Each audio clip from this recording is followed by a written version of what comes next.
मैं भी यही कहना चाहना असी जड़ा यूट्यूब का चैनल बनाया ना इनू सपोर्ट करो। ये कहते शार्ट हो गए कार शार्ट होइए ते फिर ये फिर इस तो काम नहीं देंगे। अब भाई बड़ा तेज है, तुसी भी तेज हो कि नहीं? बस ਅਸੀਂ ਘੱਟ ਦੇ ਰਹੇ ਸਾਡਾ ਉਸਤਾਦ ਇਹੀ ਹੈ ਨਾ, ਹੁਣ ਵੇਖੋ ਸਾਨੂੰ ਕੰਮ ਸਿਖਾ ਨਹੀਂ ਰਿਹਾ।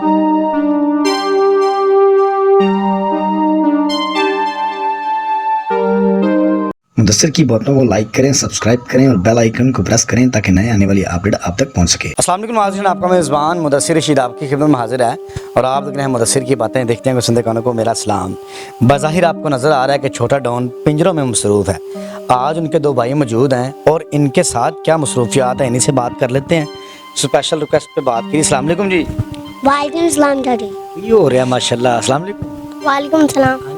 अस्सलाम वालेकुम। जी जी ये दो जने कौन ने? ये मेरे भरा ने। भरा ने? हाँ जी अच्छा माशाल्लाह। पिंजरे बनाते थे पहली बार वेखे ने? हाँ जी ना मैं तो बल सिखाण दिया। इन्होंने सिखा रहे? हाँ जी इन्होंने थोड़ा थोड़ा ਹੁੰਦਾ है बस ਹੁਣ ਥੋੜਾ ਸਿਖਾਉਣ ਦੇ। ਆਹੋ ਜਦੋਂ ਵੇਖ ਤੂੰ ਮਾਸਟਰ ਬੰਦਾ ਪਿੰਜਰਿਆਂ ਦਾ, हाँ जी ਇਹ ਇਹਨਾਂ ਨੂੰ ਸਿਖਾ ਰਹੇ ਹੋ ਇਸ ਤਰ੍ਹਾਂ। हाँ जी ਵੱਡੇ ਹੋ ਤੇ ਛੋਟੇ ਦੀ ਧੂਮ ਹੈ ਹਰ ਪਾਸੇ। ਬਸ ਫਿਰ ਹੁਣ ਕੀ ਕਰੀਏ, ਛੋਟੇ ਦੀ ਧੂਮ ਸਹੀ ਆ। ਤਾਂ ਮਾਸ਼ਾਅੱਲਾ ਛੋਟਾ ਬੜੀ ਮਿਹਨਤ ਕਰਦਾ ਹੈ ਤੇ ਤੁਸੀਂ ਨਾਲ ਦੇ ਹੱਥ ਕਿਉਂ ਨਹੀਂ ਪਟਾਉਂਦੇ ਜੀ? ਆ ਹੁਣ ਵੇਖੋ ਵਧਾ ਨਹੀਂ ਰਿਹਾ। ਲੇਕਿਨ ਸ਼ੁਰੂ ਤੋਂ ਜ਼ਰਾ ਮਿਹਨਤੀ ਹੈ, ਇਹ ਜ਼ਿਆਦਾ ਮਿਹਨਤੀ ਹੈ। ਕੀ ਕਹਿੰਦੇ ਹੋ ਇਸ? ਅਸੀਂ ਅੱਧਾ ਕੰਮ ਆਂਦਾ ਪਰ ਅੱਧਾ ਇਹ ਸਾਨੂੰ ਸਿਖਾ ਰਿਹਾ, ਸਾਡਾ ਉਸਤਾਦ ਆ ਜਾਏਗਾ। ਹਾਂਜੀ ਉਸਤਾਦ ਜੀ ਕੰਮ ਸਹੀ ਜਾ ਰਹੇ ਨੇ? हाँ जी हाँ जी सही। ਬੜਾ ਫੇਮਸ, ਲੋਕਾਂ ਨੇ ਬੜਾ ਪਿਆਰ ਦਿੱਤਾ ਹੈ, ਇੰਡੀਆ ਤੱਕ ਇਹਦੀ ਬੜੀ ਧੂਮ ਰਹੀ ਹੈ, ਲੋਕਾਂ ਨੇ ਬੜਾ ਪਿਆਰ ਦਿੱਤਾ ਹੈ। ਤੁਸੀਂ ਸਮਝਦਾਰ ਵੀ ਹੋ ਮਾਸ਼ਾਅੱਲਾ ਲੱਗ ਰਹੇ ਹੋ। ਤੇ ਅੱਜ ਫਿਰ ਭਾਈ ਪਿੰਜਰੇ ਬਣਾ ਰਿਹਾ ਕਿਉਂ, ਕੀ ਵਜ੍ਹਾ ਹੈ? ਬਸ ਕੋਈ ਇੱਕ ਨਾਮ ਲੋਕਾਂ ਨੇ ਸਪੋਰਟ ਕੀਤੀ, ਕੋਈ ਮੇਰੇ ਵਾਲਾ ਸਾਹਿਬ ਤੇ ਲੱਗ ਗਿਆ, ਕੋਈ ਮੇਰੇ ਭਾਈ ਤੇ ਲੱਗ ਗਏ ਨੇ। ਲਾਜ ਤੇ ਸਾਰਾ ਹਾਂਜੀ ਹਾਂਜੀ ਇਲਾਜ ਤੇ। रसीदा रसूदा सारा कुछ है? हाँ जी हाँ जी। जो डॉक्यूमेंट्स हैं आप स्क्रीन पे भी देख सकते हैं। अपना डॉन जी की इलाज ਹੁੰਦਾ ਰਿਹਾ ਤੁਹਾਡਾ? ਮੈਨੂੰ ਤਾਂ ਉਹਨਾਂ ਗੰਦਮ ਦੀ ਸਾਰੀਆਂ ਚੀਜ਼ਾਂ ਰੋਕ ਦਿੱਤੀਆਂ ਨੇ। ਗੰਦਮ ਦੀ ਕੋਈ ਚੀਜ਼ ਖਾਣੀ ਨਹੀਂ, ਡਾਕਟਰ ਨੇ ਮਨਾ ਕਰਤੀ। ਹਾਂ ਜੀ ਖੂਨ ਦੀ ਬੋਤਲਾਂ ਕਿੰਨੀਆਂ ਲੱਗੀਆਂ ਨੇ? ਖੂਨ ਦੀਆਂ ਬੋਤਲਾਂ 4 ਲੱਗੀਆਂ ਨੇ 4 ਖੂਨ ਦੀ ਬੋਤਲਾਂ ਤੇ ਇੱਕ ਦੋ ਇੱਥੇ ਲੱਗੀਆਂ ਨੇ। ਹੁਣ ਤਾਂ ਸਿਹਤ ਥੋੜੀ ਨਾਰਮਲ ਹੈ। ਹਾਂ ਜੀ ਲੇਕਿਨ ਤੂੰ ਕੰਮ ਫਿਰ ਨਹੀਂ ਛੱਡਣਾ ਪਿਆ। ਤੁਸੀਂ ਆਪਦਾ ਇੰਟਰਵਿਊ ਲੈਣਾ ਛੱਡ ਦਿਓ। ਇੰਟਰਵਿਊ ਤਾਂ ਅਸੀਂ ਨਹੀਂ ਛੱਡ ਸਕਦੇ, ਸਾਡਾ ਕੰਮ ਹੈ। ਇਹ ਤਾਂ ਅਸੀਂ ਵੀ ਪੈਸੇ ਕਮਾਉਂਦੇ ਆ। ਆ ਭਾਈ ਬੜਾ ਤੇਜ਼ ਹੈ, ਤੁਸੀਂ ਵੀ ਤੇਜ਼ ਹੋ ਕਿ ਨਹੀਂ? ਬਸ ਅਸੀਂ ਘੱਟ ਦੇ ਰਹੇ ਸਾਡਾ ਉਸਤਾਦ ਇਹੀ ਹੈ ਨਾ, ਹੁਣ ਵੇਖੋ ਸਾਨੂੰ ਕੰਮ ਸਿਖਾ ਨਹੀਂ ਰਿਹਾ। ਜੇ ਤੁਸੀਂ ਵੱਡੇ ਭਾਈ ਹੋ, ਤੁਸੀਂ ਇੱਕ ਵੱਡੇ ਭਾਈ ਹੋਣ ਦੇ ਨਾਤੇ ਨੂੰ ਪੜਾਉਂਦੇ ਕਿਉਂ ਨਹੀਂ? ਇਹ ਇੱਕ ਨਾਮ ਪੜਦਾ ਰਿਹਾ, ਬਸ ਹੁਣ ਇੱਕ ਨਾਮ ਕੰਮ ਦੇ ਆਰਡਰ ਆਉਂਦੇ ਰਹੇ ਤੇ ਬਸ ਛੁੱਟੀਆਂ ਲਾਏ ਪਏ। ਸਰ ਨੇ ਕਿਹਾ ਵੀ ਇੰਨੀਆਂ ਛੁੱਟੀਆਂ ਨਹੀਂ, ਇੱਕ ਵਾਰ ਤੁਸੀਂ ਕੰਮ ਕਰੋ ਫਿਰ ਕਰਾਂਗੇ ਤੁਹਾਡਾ ਕੁਛ। देखे स्कूल भी जाता रहा है तो छुट्टियां हुई हैं, बज़ाहिर काम भी करना है।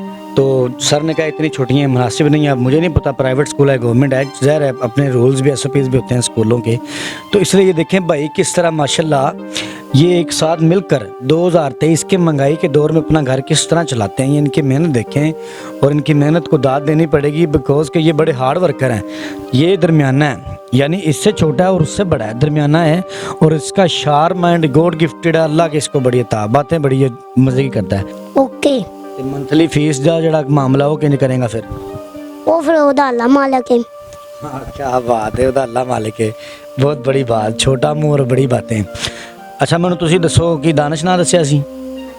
ਦਾਨਿਸ਼ ਭਾਈ ਮਾਸ਼ਾਅੱਲਾ ਕਿਸ ਤਰ੍ਹਾਂ ਹਾਲਾਤ ਚੱਲਦੇ ਪਏ ਨੇ? ਦੇਖੋ ਭਾਈ ਵੀ ਮਾਂ-ਬਾਪ ਵੀ ਨੇ ਤੇ ਕਿਸ ਤਰ੍ਹਾਂ ਮਾਮਲਾ ਚੱਲਦੇ ਪਏ ਨੇ? ਜਿਹੜਾ ਮਹਿੰਗਾ ਦੌਰ ਹੈ, ਇੱਕ ਟਾਈਮ ਖਾਣਾ ਰੋਟੀ ਦਾ ਮਿਲਦਾ ਵੀ ਨਹੀਂ ਵੀ ਮਿਲਦਾ ਭਾਈ ਦੇ ਬਕੌਲ, ਕੀ ਕਹਿੰਦੇ ਹੋ? ਇਹ ਖਾਣਾ ਤਾਂ ਮਿਲਦਾ, ਅੱਲਾ ਸ਼ੁਕਰ ਹੈ। ਤੇ ਬਾਅਦ ਫਿਰ ਹੁਣ ਇਧਰ ਇੱਕ ਨਾਮ ਕਰੀਏ, ਕਿਸੇ ਵੇਲੇ ਸਮਾਨ ਦਿੰਦੇ ਕਿਸੇ ਵੇਲੇ ਨਹੀਂ ਦਿੰਦੇ। ਇਹਦੇ ਨਾਲ ਫਿਰ ਹੁਣ ਸਮਾਨ ਸ਼ਾਰਟ ਵੀ ਹੋ ਜਾਂਦਾ? ਹਾਂਜੀ ਹਾਂਜੀ ਸਮਾਨ ਤਾਂ ਸ਼ਾਰਟ ਹੋਏ। ਫਿਰ ਉਹ 2-3 ਦਿਨ ਜਿਹੜਾ ਛੋਟਾ ਜਿਹੜਾ ਸਮਾਨ ਸ਼ਾਰਟ ਹੁੰਦਾ ਤੇ ਫਿਰ ਕਿਵੇਂ ਸਿਸਟਮ ਚੱਲਦਾ? ਯਾਰ ਕਦੀ ਕਹਿੰਦੇ ਆਹ ਤਾਰ ਖਤਮ ਹੋ ਗਈ ਹੈ, ਇਹ ਸ਼ਾਰਟ ਹੋ ਗਈ ਹੈ। ਕਦੀ ਆ ਜਿਹੜੀ ਚੋੜੀ ਬੰਨੀ ਦੀ, ਕਦੀ ਕਹਿੰਦੇ ਇਹ ਸ਼ਾਰਟ ਹੋ ਗਈ, ਇਹ ਕਹਿੰਦੇ ਸ਼ਾਰਟ ਹੋ ਗਏ ਆ। ਤਾਰ ਸ਼ਾਰਟ ਹੋਈਏ ਤੇ ਫਿਰ ਇਹ ਫਿਰ ਇਸ ਤੋਂ ਕੰਮ ਨਹੀਂ ਦਿੰਦੇ ਬਹੁਤਾ ਚਿਰ। ਫਿਰ ਦਿਹਾੜੀ ਟੁੱਟ ਜਾਂਦੀ? ਦਿਹਾੜੀਆਂ ਹਾਂ ਇਹ ਤਾਂ ਕਈ ਦਿਹਾੜੀਆਂ ਤੋੜਦੇ ਵਾ। ਨਹੀਂ ਅਕਸਰ ਵੇਖਿਆ ਕਿ ਤੁਸੀਂ ਇਕੱਲਾ ਹੀ ਕੰਮ ਕਰਨਾ, ਜੇ ਭਾਈ ਨਾਲ ਮਾੜੇ ਮੋਟੇ ਲੱਗ ਜਾਂਦੇ ਫਿਰ ਕਿੰਨਾ ਕੰਮ ਹੋਈ? ਇਹ ਫਿਰ 800 ਦਾ ਕੰਮ ਹੋ। 800 ਦਾ 1000 ਦੀ ਦਿਹਾੜੀ ਤੱਕ। ਹਾਂ ਤੇ ਘਰ ਦੇ ਮਾਮਲਾ ਘਰ ਕਿਰਾਏ ਦਾ ਹਾਂਜੀ ਇਹ ਸਾਰਾ ਕਿਰਾਏ ਤੇ ਆ। ਕਿੰਨਾ ਕਿਰਾਇਆ ਦੇ ਰਹੇ ਹੋ? ਇਹਦਾ 5000 ਕਿਰਾਇਆ। 5000 ਕਿਰਾਇਆ? ਹਾਂਜੀ ਫਿਰ ਤੇ ਕਿਰਾਏ ਲਈ ਪੈਸੇ ਨਿਕਲ ਜਾਂਦੇ ਹੁੰਦੇ ਨੇ ਕਿ ਬਾਕੀ ਬਿੱਲ ਬੱਤੀ ਖਾਣਾ ਪੀਣਾ ਉਹ ਨਹੀਂ ਨਿਕਲਦਾ। ਇਸ ਤਰ੍ਹਾਂ ਦਾਨਿਸ਼ ਕਿਵੇਂ ਮਾਮਲਾ? ਬਾਅਦ ਫਿਰ ਹੁਣ ਇੱਥੇ ਤੁਹਾਨੂੰ ਤੁਸੀਂ ਆਪ ਹੀ ਵੇਖ ਰਹੇ ਕਿੱਦਾਂ ਕੰਮ ਚੱਲ ਰਿਹਾ ਉਹਨੇ ਸਾਰਾ ਕੁਝ ਤੁਹਾਡੇ ਸਾਹਮਣੇ ਹੀ ਜੀ ਮਾਸ਼ਾਅੱਲਾ ਵੱਡੇ ਭਾਈ ਹੋਏ ਦੇ ਕਿ ਕਦੀ ਕੀ ਫੀਲ ਹੁੰਦਾ ਹੈ ਕਿ ਯਾਰ ਹਿੰਮਤ ਨਹੀਂ ਹਾਰ ਗਏ ਕਿ ਯਾਰ ਬਸ ਥੱਕ ਗਏ ਹਾਂ ਹੁਣ ਕੰਮ ਕਰ ਨਹੀਂ ਐਦਾਂ ਨਹੀਂ ਹੁੰਦਾ ਹੁਣ ਇੱਕ ਨਾਮ ਕੰਮ ਕਰਾਂਗੇ ਤਾਂ ਢਿੱਡ 'ਚ ਕੁਝ ਪਾਵਾਂਗੇ ਨਹੀਂ ਤਾਂ ਫਿਰ ਖਾਲੀ ਹੂ ਜੀ ਇਦਾਂ ਹੀ ਬਿਲਕੁਲ ਕੁਛ ਕਰਾਂਗੇ ਨਹੀਂ ਤਾਂ ਨਹੀਂ ਨਹੀਂ ਕੁਛ ਕਰਾਂਗੇ ਤਾਂ ਫਿਰ ਕੁਛ ਨਾ ਕੀਤਾ ਫਿਰ ਵਿਹਲੇ ਭਾਈ ਅਸੀਂ ਇਹੀ ਕਹਿਣਾ ਚਾਹੁੰਦੇ ਆ ਬਈ ਅਸੀਂ YouTube ਦਾ ਚੈਨਲ ਬਣਾਇਆ ਵਾ ਇਹਨੂੰ ਸਪੋਰਟ ਕਰੋ ਤੇ ਅਸੀਂ ਬਸ ਹੋਰ ਕੁਝ ਨਹੀਂ ਚਾਹੁੰਦੇ ਅਸੀਂ ਆਪਣੇ ਪਿੰਡ ਦੀਆਂ ਵੀਡੀਓ ਲਾਵਾਂਗੇ ਜ਼ਬਰਦਸਤ ਸੋਚਣਾ ਤੁਸੀਂ ਕੁਝ ਮੈਂ ਵੀ ਇਹ ਕਹਿਣਾ ਚਾਹਨਾ ਅਸੀਂ ਜਿਹੜਾ YouTube ਦਾ ਚੈਨਲ ਬਣਾਇਆ ਹੈ ਨਾ ਇਹਨੂੰ ਸਪੋਰਟ ਕਰੋ ਤੇ ਅਸੀਂ ਵੀਡੀਓ ਪਿੰਜਰਿਆਂ ਦੀ ਲਾਉਣੀ ਹੈ ਬਸ और ਕੁਛ ਨਹੀਂ हैं ਹੋਰ ਕੁਛ नहीं और कुछ नहीं चाहिए। हाँ जी देखिए कितनी अच्छी बात की है कि ये हमारा YouTube चैनल है, स्क्रीनशॉट चल रहा है आपके सामने है कि इस चैनल को सपोर्ट करते हैं ताकि हम अपने सोर्स ऑफ इनकम को भी दे सकते हैं और पिंजरों के व्लॉग्स वगैरह लगाते हैं। आपके सामने ये वीडियो है, बज़ाहिर आपके छोटे क्लिक से इन बच्चों की लाइफ चेंज होती है तो सौदा बुरा नहीं है।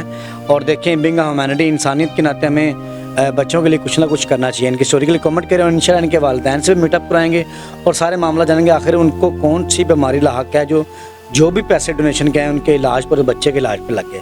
लेकिन आज बच्चे उसी जगह पर बच्चे को स्कूल भी लेके जाएंगे और सारे मामला तक जाएंगे। इसी के साथ अपने मेज़बान मुदस्सिर को इजाज़त दें। देखते रहे मुदस्सिर की बातें, देखते हैं सुनने का मुदस्सिर का सलाम।